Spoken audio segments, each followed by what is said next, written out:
નમસ્કાર. The orbit affair ચેનલમાં આપનું સ્વાગત છે. આજે 13 જાન્યુઆરીના ઇમ્પોર્ટન્ટ ડે કરંટ અફેર અને તે કરંટ અફેરને રિસેન્ટ જે ઇમ્પોર્ટન્ટ પોઈન્ટ્સ છે તે આપણે ડિસ્કસ કરીશું. પહેલો પ્રશ્ન છે રાષ્ટ્રીય યુવા દિવસ 12 જાન્યુઆરી. રાષ્ટ્રીય યુવા દિવસ સ્વામી વિવેકાનંદની યાદમાં ઉજવવામાં આવે છે. પૂર્ણ નામ છે નરેન્દ્રનાથ દત્ત. જન્મ થયો હતો 12 જાન્યુઆરી 1863. ગુરુ હતા રામકૃષ્ણ પરમહંસ. પ્રસિદ્ધિ હતી 1893માં શિકાગોમાં વર્લ્ડ રિજનલ્સ પાર્લામેન્ટમાં ભાષણ. અને તેમનું મંત્ર હતું ઉઠો, જાગો અને લક્ષ્ય પ્રાપ્ત ન થાય ત્યાં સુધી અટકો નહીં. ઇમ્પોર્ટન્ટ ડેઝની લિસ્ટ જોઈ લઈએ. 1 જાન્યુઆરી વૈશ્વિક પરિવાર દિવસ. 2 જાન્યુઆરી વિશ્વ અંતર સાંસ્કૃતિક દિવસ. 3 જાન્યુઆરી આંતરરાષ્ટ્રીય મન શરીર કલ્યાણ દિવસ. 4 જાન્યુઆરી વિશ્વ બ્રેલ દિવસ. 5 જાન્યુઆરી રાષ્ટ્રીય પક્ષી દિવસ. 6 જાન્યુઆરી વિશ્વ યુદ્ધ અનાથ દિવસ. 8 જાન્યુઆરી પૃથ્વી પરિભ્રમણ દિવસ. 9 જાન્યુઆરી પ્રવાસી ભારતીય દિવસ. 10 જાન્યુઆરી વિશ્વ હિન્દી દિવસ.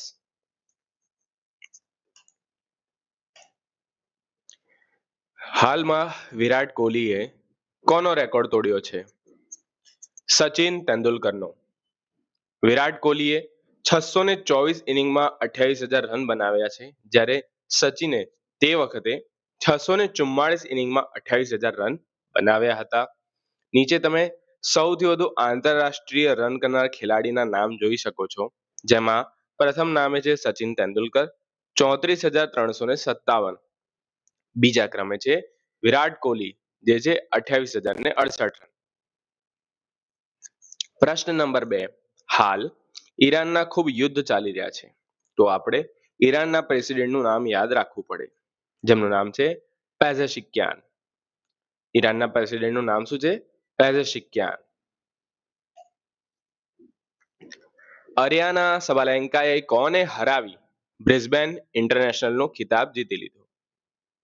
યુક્રેની માર્ટા કોસ્ટ્યુક. શું નામ છે? યુક્રેની માર્ટા કોસ્ટ્યુક. હાલમાં કયા ફિલ્મ નિર્માતાનું નિધન થયું છે? ફિલ્મ નિર્માતા એસ કૃષ્ણસ્વામીનું નિધન થયું છે. તેમણે મુંબઈ ઇન્ટરનેશનલ ફિલ્મ ફેસ્ટિવલમાં ડોક્યુમેન્ટરી માટે પદ્મશ્રી પણ મળેલો છે. યાદ રાખજો, એસ કૃષ્ણસ્વામીને પદ્મશ્રી પણ મળેલો છે. 4મો પ્રશ્ન. 105 વર્ષની ઉંમરે 100 મીટર દોડમાં 38.55 સેકન્ડમાં પૂર્ણ કરનાર વેટરન ખેલાડીનું નામ શું છે? ફૌજા સિંહ, સ્વાંગ જાનપ્રામ, મિલિંદ સોમન કે હરભજન સિંહ? તેમનું નામ છે સ્વાંગ જામપ્રાન. ઇસરોનું લોન્ચ વ્હીકલ PSLV C-62 આજે 64માં મિશન માટે રવાના થશે. તો પહેલો પ્રશ્ન એ બને છે કે આ પ્રયોગમાં કયા પ્રકારનું રોકેટ ઉપયોગમાં લેવાશે? જવાબ છે રીયુઝેબલ રોકેટ. PSLV C-62 કયા મિશન માટે લોન્ચ થવાનું છે? EOS-09. ફૂલ ફોર્મ શું છે? અર્થ ઓબ્ઝર્વેશન સેટેલાઇટ. તેની સાથે 11 નાના ઉપગ્રહ તરતા મૂકશે. કેમ કરી રહ્યા છે આ EOS-9 ને લોન્ચ?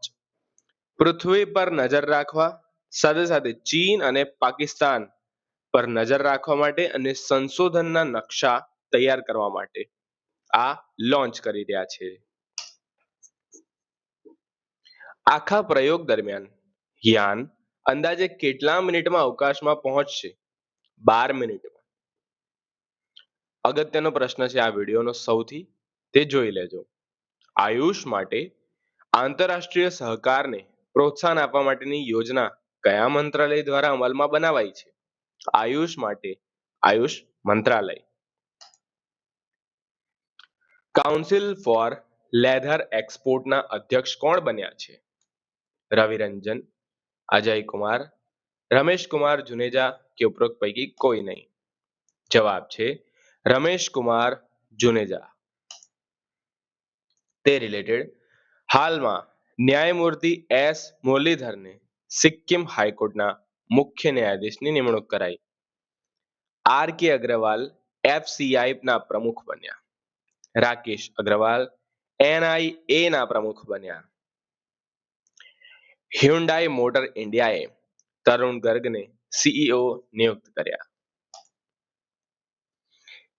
નવી દિલ્હી વિશ્વ પુસ્તક મેળા 2026ના 53ના સંસ્કરણમાં ગેસ્ટ ઓફ ઓનર તરીકે કયા દેશને પસંદ કરાયો છે?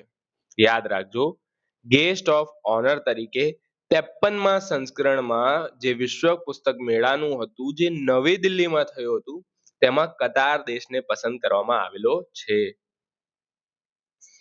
ભારત અને જર્મની વચ્ચે દ્વિપક્ષીય વાર્તા ક્યાં થઈ છે?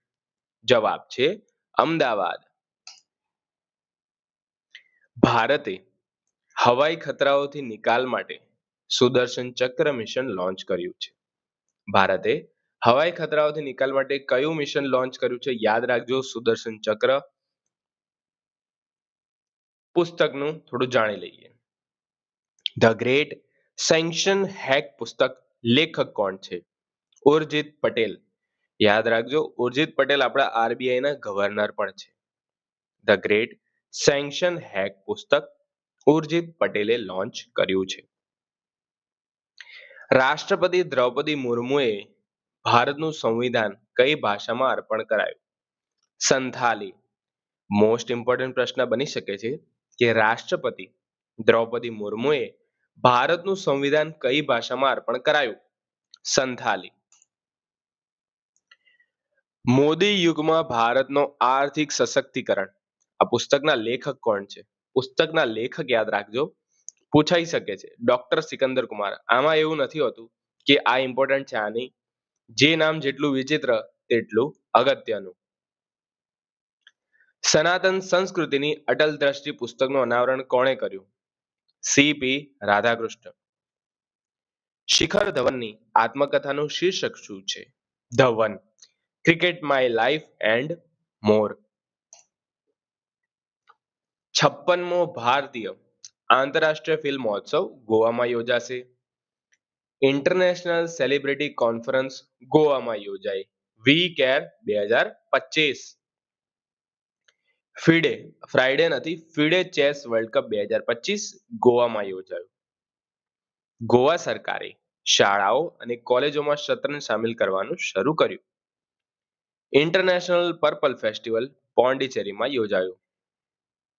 માં જે ઘર યુવા યોજના ગોવામાં શરૂ થઈ. આ યોજના યાદ રાખજો, પ્રશ્ન બની શકે છે. વિલ ફોર પીસ 2025-26 કયા દેશમાં શરૂ થયું? દક્ષિણ આફ્રિકા. વિલ ફોર પીસ 2026 દક્ષિણ આફ્રિકામાં શરૂ થયું. આ હતા આજના કરંટ અફેર. વિડીયો પસંદ આવ્યો તો લાઈક કરજો, સબસ્ક્રાઇબ કરજો. ધન્યવાદ.